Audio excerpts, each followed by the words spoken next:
أعوذ بالله من الشيطان الرجيم. بسم الله الرحمن الرحيم.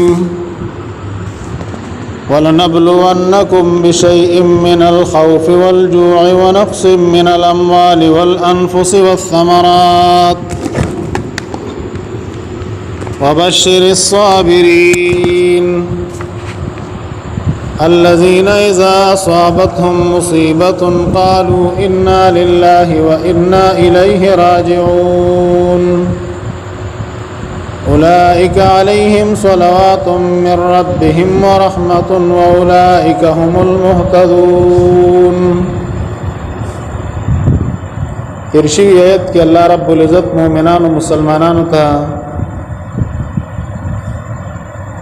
د صبر او په صبر باندې د صبر تلقینیو کو او بیا د هغې یو انتها خودله چې سړی به صبر کوي تر کمې پورې تر دې چې سړی به مرګ ته هم غاړه ږدي. د امتحاناتو اوس دې آیت کې الله رب العزت د امتحان سنور صورتونه ذکر کوي چې دا امتحان به کله کله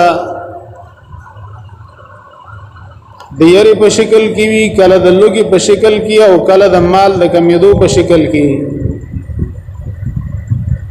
په دې په امتحانات یو سړی صبر وکړي نو الله رب العزت په دې د پاره ډېره خوشحالي ده.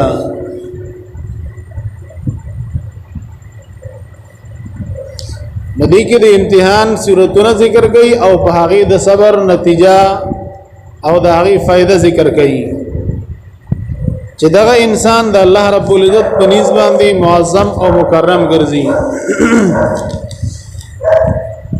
ولنبلونکم خامخاب من امتحان کو پتاسو بشین پیوسی سرا من الخوف دیرنا والجوع ودلوگنا ونقص من الاموال ودکمد مالوننا والانفس ودنفسوننا والثمرات ودمیونا وبشر الصابرین او زیر ورکا صبر کا ان کو لرا. ان کو امتحان کو پتاسو دا من بیان د پاره دی چې الخوف دغه امتحان به کله یری هغه یره به د دشمن د جانبې کله چې دنو د بیمارو یره او کله د بلی اوسیز یره کله به لوګوي کله به مال کمیږي کله به نفسونه کمیږي خپل خپلوان بمري او ثمرات او کله به میوي او فصل دا به کمیږي. امام شافعی رحمه الله ذکر کوي د دینه مراد دینی امتحانونو کې دي شي. یره په jihad کې لوګ انسان باندې رمضان کې راځي د مال کمې د زکات او د عشر په صورت کې به انسان لازم شوی دی او نفسونو په jihad کې کله امري کله بیماری سره امري او میوي د دیوم د عشر حکم دی چې سمېوي د الله رب العزت درکړي دي کې عشر ورکا وی دینی امتحانونه پر مراد کې دي شي. انسان په دې صبر وکړو وبشر الصابرین زیر ورکا صبر کوونکو لرا. دا امتحان الله رب العزت په مؤمن ولي راولي ځکه دې دې ګډېرې فائدې دي. یو فائدہ په کې دا ده چې د انسان ګناه په الله معاف کوي. دویمه فائدہ دا ده چې انسان د خپل حقیقت ښکارا شي چې زه ګوره کمزور یم، که بیماری راځي نو زما اختیار نشته، مال کمیږي نو زما اختیار نشته دی، که یره راځي نو به اختیار یم. انسان ته حقیقت ښکارا شي او چې هر څه پوره نه انسان ته د ځان سره ډېر لوی شي ښکاری وي. درېمه فائدہ په کې دا ده چې د مؤمن مسلمان مرتبه په الله اوچتای او کافر الله توبه ته متوجه کوي. کافر د الله توبه وباسه. سلورمه فائدہ په کې دا دی التمیز بین الطیب والخبیث. مؤمن مسلمان او د پلید کافر منافق ترمنځ الله تمیز کوي. امتحان راغی مؤمن مسلمان د الله دین نه پریری او منافق اعتراضونه شروع کی. پنځمه فائدہ دا ده چې د الله رب العزت جباریت ښکار شي بنده ته خپل بدن کې او چاپیره په خپل معاشره کې په مشاهده سره بنده ویني چې یقینا الله زور ور دی، الله رب العزت چې څه کوي نو هیڅ کې مخه نشي نیولې.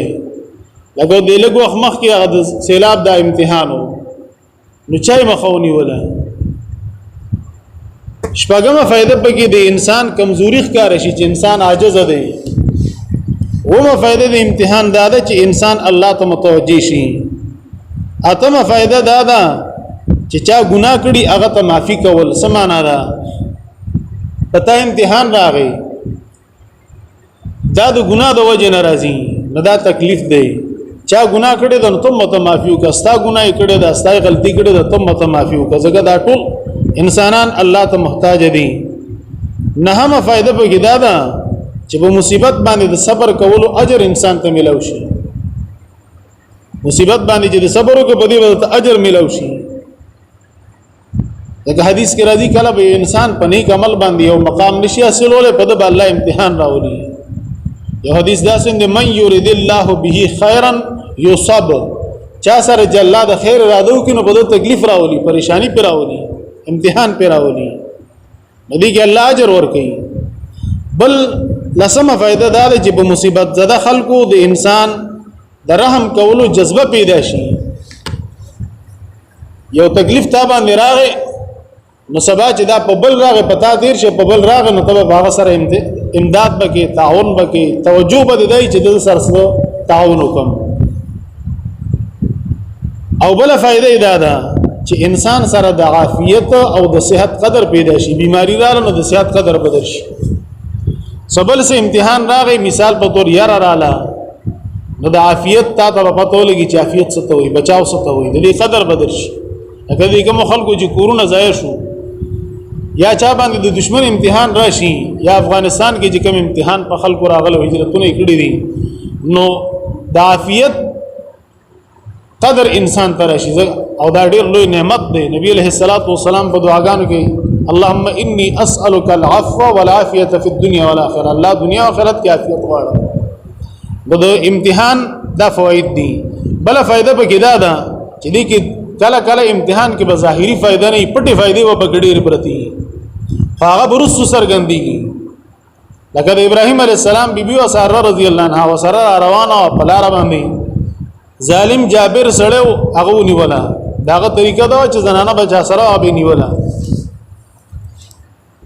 هغه چې کله د بدفعلی اراده وکړه هغه زم کیو نیو. دې ته وی چې رسول کو د الله نه چې ما پری دی هغه دعا او به پری خود او چې به اراده وکړو نو به ودیو. اخره کې ته یې را د خپل نوکرانو خادمانو ته دالری کې سره تاسو مال سره پیری راوسته دي. د انسان دی وسره هاجر ورکړه د خادمې په تور. هغه د ابراهیم علیه السلام بیبي شو. ابراهیم علیه السلام نه د هغې د بطن نه اسماعیل علیه السلام پیدا شو او د اسماعیل علیه السلام په نسل کې محمد رسول الله صلی الله علیه وسلم الله پیدا کړ. امتحان یو پټ فائدہ پکې پراته و چې د هغې د پاره د امتحان یو سبب او ذریعہ وګرځیده.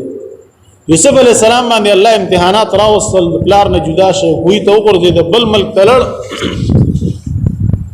خو فائدہ پکې څومره جلد الله بادشاہ کو قحط روان دي د وو کالو. هغه کم ټیم کې چې بارانونه او خفصل کېده نو هغه کې سنباله وکړه نو ځان لیم فائدہ وکړه، خپل قوم لیم وکړه، چاپېره ټولې علاقې له وکړه. هغه لږ هغه امتحان کې وروسته ډېرې غټې فائدې پرتې وي. نو کله کله داسې کېږي. بل په مصیبت او تکلیف سره انسان نه تکبر ختم شي. او بل فائدہ پکې دا ده چې په مصیبت باندې انسان رضا شنه په دې د الله رضا حاصل شي. یو مصیبت راغی او انسان په د الله رب العزت نه رضا وي. د دې فائدو د وجنه په انسانانو کې په انبیاء علیهم السلام باندې تکلیفونه راغلي دي. حدیث هم دي چې الانبیاء اشد بلاء ثم الامثل فالامثل. ډېر تکلیفونه الله په انبیاء راولي. لکه مخکې یو شیخ امین الله صاحب د تفسیر په حواله یو خبره کړې و چې الله رب العزت په بعض انبیاء باندې داسې امتحانات هم راوستي دي چې د لوګي د وجنه پکې وفات شوي دي. د امتحان اوس الله سره خو هر څه شته د خزاني دي سره خو امتحان الله دنیا کې جراولي ای ډېر خیرونه وي. رسول پس الله رب العزت ډېر اجر او ثواب به ورکړي.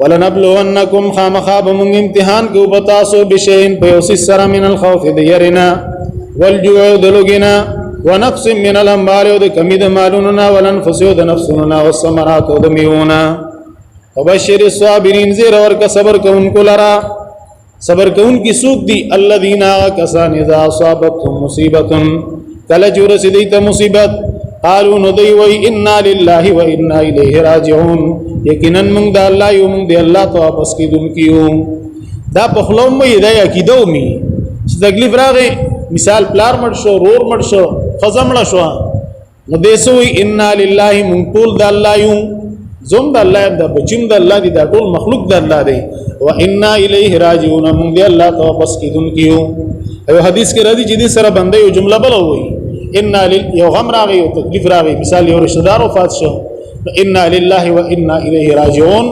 اللہم اجرنی فی مصیبتی هذا واخلف لی خیرا منها اللہ دی مصیبت کرا اجر را کی او د دینه بهتره بدل را کی ام سلمہ رضی اللہ عنہا وی چې کله زما خاون ابو سلمہ وفات شو نو ما دا کلمات اووی او ما ویره چې زما د خاون نه بهتر بسو کی او چې کله زما عدت تیر شو رسول الله صلی الله علیه وسلم د نکاح پیغام راولېګو ما ته پته ولګی د چیرې یقینا دا زما د خاون نه بهتر دی او مال الله خپل بدل را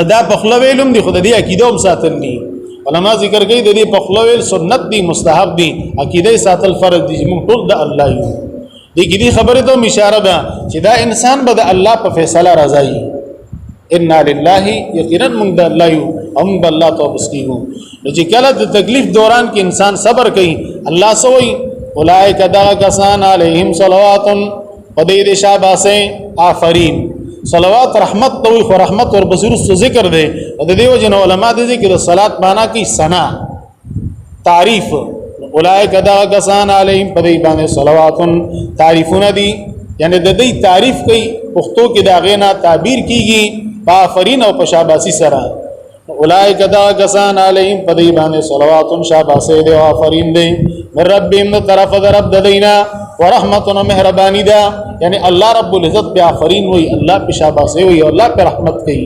وَأُولَئِكَ هُمُ الْمُهْتَدُونَ دا کسان دی ہدایت مندن کی حدیث کے رضی مصیبت غواړی با او چراغ صبر بھی ہو گئی اور صبر مغواړی چې الله مالا صبر راکی مخکې صبر مغواړی او صحابی دا سوال کوي چې الله مالا د صبر توفیق راکی نبی علیہ السلام ته مصیبتونه غواړي مخکې الله رب العزت وای الله په ما باندې شکر گزاري مکر اولی او جرا غیر باندې امتحان تکلیف راغی بیا په صبر وکړه الله بدلا چې الله راولي نو د صبر توفیق بدر کوي او چې د صبر وکړه بیا په ډیر سدي نو الله وی اولئک هم المهتدون دا کسان دی هدایت مونږ کی واخر دعوانا الحمدلله رب العالمین.